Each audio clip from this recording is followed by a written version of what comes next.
The moor was hidden in mist when the morning came, and the rain had not stopped pouring down.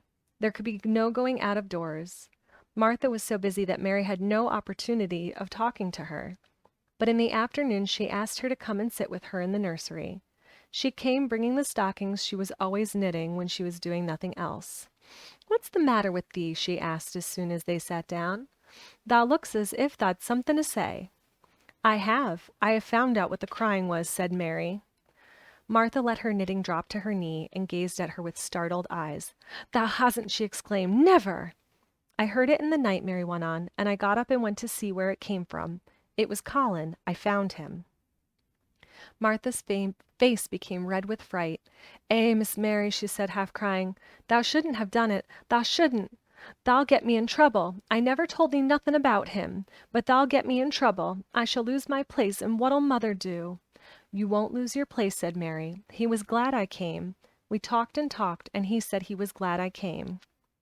"Was he?" cried Martha. "Art thou sure? Thou doesn't know what he's like when anything vexes him. He's a big lad to cry like a baby, but when he's in a passion he'll fair scream just to frighten us. He knows us daren't call our souls our own." "He wasn't vexed," said Mary. "I asked him if I should go away, and he made me stay. He asked me questions, and I sat on a big footstool and talked to him about India and about the robin and gardens. He wouldn't let me go. He let me see his mother's picture. Before I left him, I sang him to sleep." Martha fairly gasped with amazement. "I can scarcely believe thee," she protested. "It's as if thou walked straight into a lion's den. If he'd been like he is most times, he'd have throwed himself into one of his tantrums and roused the house. He won't let strangers look at him." "He let me look at him. I looked at him all the time, and he looked at me. We stared," said Mary. "I don't know what to do," cried agitated Martha. "If Mrs. Medlock finds out, she'll think I broke orders and told thee, and I shall be packed back to mother." "He is not going to tell Mrs. Medlock anything about it yet. It's to be a sort of secret just at first," said Mary firmly. "And he says everybody is obliged to do as he pleases." "Aye, that's true enough, the bad lad," sighed Martha, wiping her forehead with her apron. "He says Mrs. Medlock must, and he wants me to come and talk to him every day. You are to tell me when he wants me." "Me?" said Martha. "I shall lose my place. I shall for sure." "You can't if you are doing what he wants you to do, and everybody is ordered to obey him," Mary argued. "Dost thou mean to say," cried Martha with wide open eyes, "that he was nice to thee?" "I think he almost liked me," Mary answered. "Then thou must have bewitched him," decided Martha, drawing a long breath. "Do you mean magic?" inquired Mary. "I've heard about magic in India, but I can't make it. I just went into his room, and I was so surprised to see him, I stood and stared. And then he turned round and stared at me. And he thought I was a ghost or a dream, and I thought perhaps he was. And it was so queer being there alone together in the middle of the night, and not knowing about each other. And we began to ask each other questions. And when I asked him if I must go away, he said I must not." "The world's coming to an end," gasped Martha. "What is the matter with him?" asked Mary. "Nobody knows for sure and certain," said Martha. "Mr. Craven went off his head like when he was born. The doctors thought he'd have to be put in an asylum. It was because Mrs. Craven died, like I told you. He wouldn't set eyes on the baby. He just raved and said it'd be another hunchback like him, and had better die." "Is Colin a hunchback?" Mary asked. "He didn't look like one." "He isn't yet," said Martha. "But he began all wrong. Mother said there was enough trouble and ragin' in the house to set any child wrong. They was afraid his back was weak, and they've always been taking care of it, keeping him layin' down and not letting him walk. Once they made him wear a brace, but he fretted so he was downright ill. Then a big doctor came to see him and made them take it off. He talked to the other doctor quite rough, in a polite way. He said there'd been too much medicine and too much letting him have his own way." "I think he's a very spoiled boy," said Mary. "He's the worst young note as ever was," said Martha. "I won't say as he hasn't been ill a good bit. He's had coughs and colds that's nearly killed him 2 or 3 times. Once he had rheumatic fever, and once he had typhoid. Mrs. Medlock did get a fright then. He'd began out of his head, and she was talking to the nurse thinking he didn't know nothing, and she said, 'He'll die this time sure enough, and best thing for him and for everybody.' And she looked at him, and there he was with his big open eyes staring at her as sensible as she was herself. She didn't know what happened, but he just stared at her and says, "You give me some water and stop talking." "Do you think he will die?" asked Mary. "Mother says there's no reason why any child should live that gets no fresh air and doesn't do nothing but lie on his back and read picture books and take medicine. He's weak and hates the trouble of being taken out of doors, and he gets cold so easy he says it makes him ill." Mary sat and looked at the fire. "I wonder," she said slowly, "if it would not do him good to go out into the garden and watch things growing. It did me good." "One of the worst fits he ever had," said Martha, "was one time they took him out where the rose is by the fountain. He'd been reading in a paper about people getting something he called rose cold, and he began to sneeze and said he'd got it, and then a new gardener as didn't know the rules passed by and looked at him curious. He threw himself into a passion, and he said he looked at him because he was going to be a hunchback. He cried himself into a fever and was ill all night. If he ever gets angry at me, I will never go and see him again," said Mary. "He'll have thee if he wants thee," said Martha. "Thou may as well know that at the start." Very soon afterward a bell rang, and she rolled up her knitting. "I dare say the nurse wants me to stay with him a bit," she said. "I hope he's in a good temper." She was out of the room about 10 minutes, and then she came back with a puzzled expression. "Well, thou hast bewitched him," she said. "He's up on his sofa with his picture books. He's told the nurse to stay away until 6 o'clock. I'm to wait in the next room." The minute she was gone, and he called me to him and says, "I want Mary Lennox to come and talk to me. And remember, you're not to tell anyone. You'd better go as quick as you can." Mary was quite willing to go quickly. She did not want to see Colin as much as she wanted to see Dickon, but she wanted to see him very much. There was a bright fire on the hearth when she entered his room, and in the daylight she saw it was a very beautiful room indeed. There were rich colors in the rugs and hangings, and pictures and books on the walls, which made it look glowing and comfortable, even in spite of the gray sky and falling rain. Colin looked rather like a picture himself. He was wrapped in a velvet dressing gown and sat against a big brocaded cushion. He had a red spot on each cheek. "Come in," he said. "I've been thinking about you all morning." "I've been thinking about you too," answered Mary. "You don't know how frightened Martha is. She says Mrs. Medlock will think she told me about you, and then she'll be sent away." He frowned. "Go and tell her to come here now," he said. "She is in the next room." Mary went and brought her back. Poor Martha was shaking in her shoes. Colin was still frowning. "Have you to do what I please, or have you not?" he demanded. "I have to do what you please, sir," Martha faltered, turning quite red. "Has Medlock to do what I please?" "Everybody has, sir," said Martha. "Well, then, if I order you to bring Miss Mary to me, how can Medlock send you away if she finds it out?" "Please don't let her, sir," pleaded Martha. "I'll send her away if she dares to say a word about such a thing," said Master Craven grandly. "She wouldn't like that, I can tell you." "Thank you, sir," bobbing a curtsy. "I want to do my duty, sir." "What I want is your duty," said Colin more grandly still. "I'll take care of you. Now go away." When the door closed behind Martha, Colin found Mistress Mary gazing at him as if he had set her wondering. "Why do you look at me like that?" he asked her. "What are you thinking about?" "I'm thinking about two things." "What are they? Sit down and tell me." "This is the first one," said Mary, seating herself on the big stool. "Once in India I saw a boy who was a Rajah. He had rubies and emeralds and diamonds stuck all over him. He spoke to his people just as you spoke to Martha. Everybody had to do everything he told them, in a minute. I think they would have been killed if they hadn't. "I shall make you tell me about Rajahs presently," he said, "but first tell me what the second thing was." "I was thinking," said Mary, "how different you are from Dickon."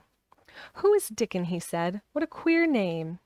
She might as well tell him, she thought. She could talk about Dickon without mentioning the secret garden. She had liked to hear Martha talk about him. Besides, she longed to talk about him. It would seem to bring him nearer. "He is Martha's brother. He is 12 years old," she explained. "He is not like anyone else in the world. He can charm foxes and squirrels and birds just as the people of India charm snakes. He plays a very soft tune on a pipe, and they come and listen."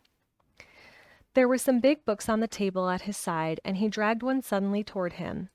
"There is a picture of a snake charmer in this," he exclaimed. "Come and look at it." The book was a beautiful one with superb colored illustrations, and he turned to one of them. "Can he do that?" he asked eagerly. He played on his pipe and they listened. Mary explained.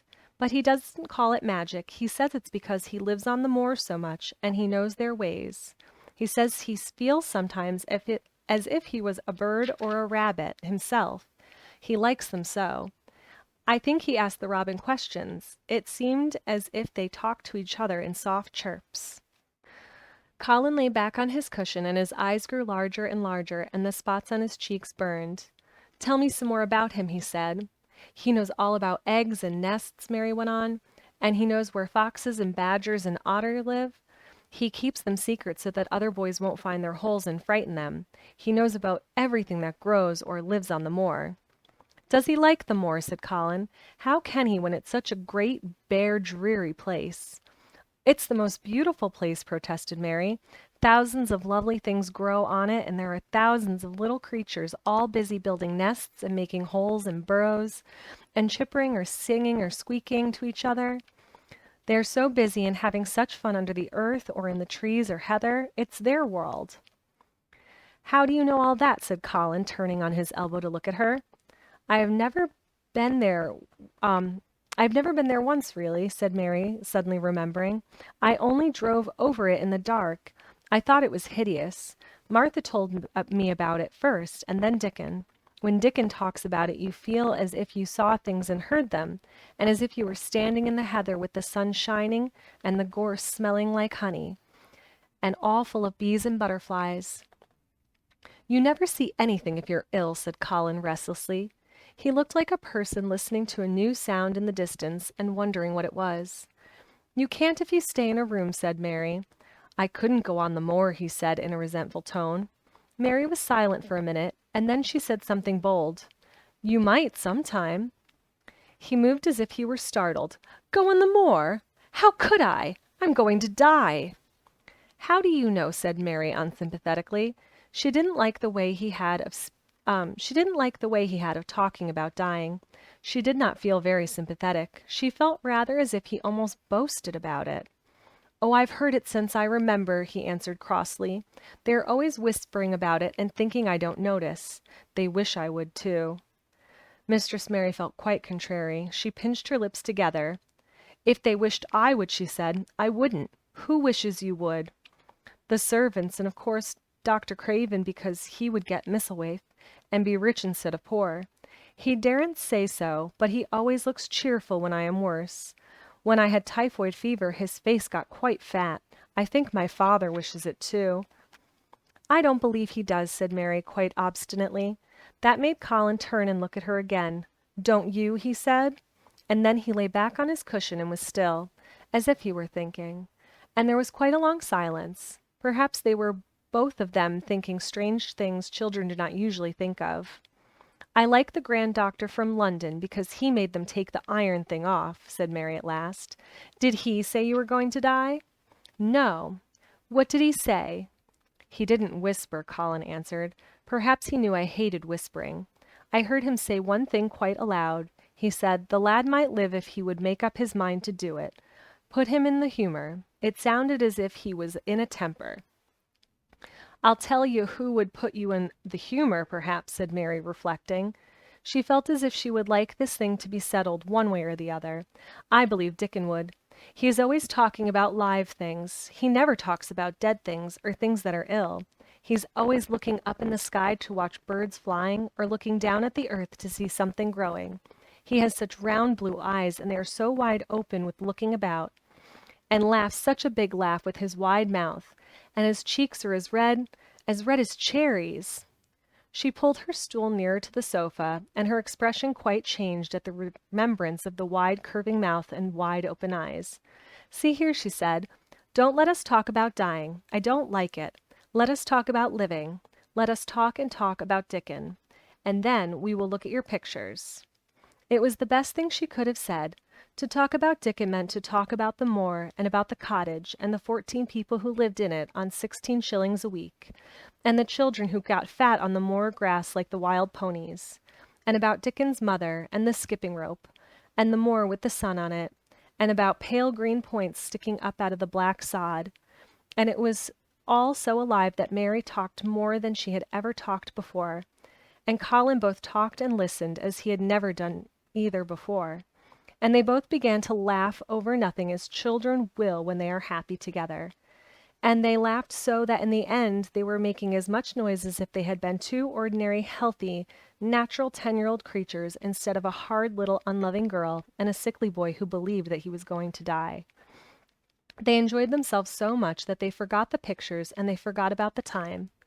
They had been laughing quite loudly over Ben Weatherstaff and his robin, and Colin was actually sitting up as if he had forgotten about his weak back, when he suddenly remembered something. "Do you know there is one thing we have never once thought of," he said. "We are cousins." It seemed so queer that they had talked so much and never remembered this simple thing that they laughed more than ever, because they had got into the humor to laugh at anything. And in the midst of the fun the door opened, and in walked Dr. Craven and Mrs. Medlock. Dr. Craven started in an actual alarm, and Mrs. Medlock almost fell back because he had accidentally bumped against her. "Good Lord!" exclaimed poor Mrs. Medlock, with her eyes almost starting out of her head. "Good Lord!" "What is this?" said Dr. Craven, coming forward. "What does it mean?" Then Mary was reminded of the boy Rajah again. Colin answered as if neither the doctor's alarm nor Mrs. Medlock's terror were of the slightest consequence. He was a little disturbed or frightened, as if an elderly cat and dog had walked into his room. "This is my cousin, Mary Lennox," he said. "I asked her to come and talk to me. I like her. She must come and talk to me whenever I send for her." Dr. Craven turned reproachfully to Mrs. Medlock. "Oh, sir," she panted, "I don't know how it happened. There's not a servant on the place that dare to talk. They all have their orders." "Nobody told her anything," said Colin. "She heard me crying and found me herself. I am glad she came. Don't be silly, Medlock." Mary saw that Dr. Craven did not look pleased, but it was quite plain that he dare not oppose his patient. He sat down by Colin and felt his pulse. "I am afraid there has been too much excitement. Excitement is not good for you, my boy," he said. "I should be excited if she kept away," answered Colin, his eyes beginning to look dangerously sparkling. "I am better. She makes me better. The nurse must bring up her tea with mine. We will have tea together." Mrs. Medlock and Dr. Craven looked at each other in a troubled way, but there was evidently nothing to be done. "He does look rather better, sir," ventured Mrs. Medlock, "but," thinking the matter over, "he looked better this morning before she came into the room." "She came into the room last night. She stayed with me a long time. She sang a Hindustani song to me, and it made me go to sleep," said Colin. "I was better when I wakened up. I wanted my breakfast. I want my tea now. Tell Nurse Medlock." Dr. Craven did not stay very long. Excuse me. He talked to the nurse for a few minutes when she came into the room and said a few words of warning to Colin. He must not talk too much. He must not forget that he was ill. He must not forget that he was very easily tired. Mary thought that there seemed to be a number of uncomfortable things he was not to forget. Colin looked fretful and kept his strange black-lashed eyes fixed on Dr. Craven's face. "I want to forget it," he said at last. "She makes me forget it. That is why I want her."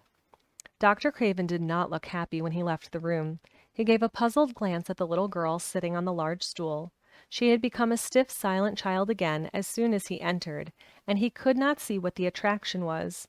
The boy actually did look brighter, however, and he sighed rather heavily as he went down the corridor. "They are always wanting me to eat things when I don't want to," said Colin, as the nurse brought in the tea and put it on the table by the sofa. "Now, if you'll eat, I will. Those muffins look so nice and hot.